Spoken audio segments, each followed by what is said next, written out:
Vijayanand sugar factory बंद हो जाइथिला से समय कही कि 2 मास भितर आम चालू करदेबू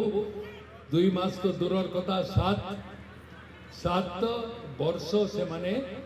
किछि करी नथिले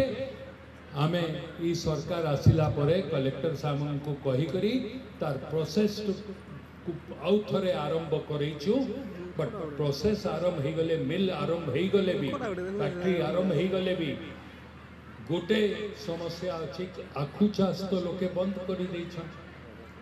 जदि आखु चाषटा लोके आउ थरे आरंभ नहीं करबे तो से फैक्ट्री आरंभ करी ताकू चलैबाटा संभव नहीं हेबा सेतिपाई मुई आपण मानकू समस्त को जिला प्रशासन को भी इठी बसी थिबा हमर सेठी बाबू को भी आखु चाष करबा पाई भी कृषक मान को चाषी मान को आमे आउ आखु आसीबा पाई कहबा दरकार।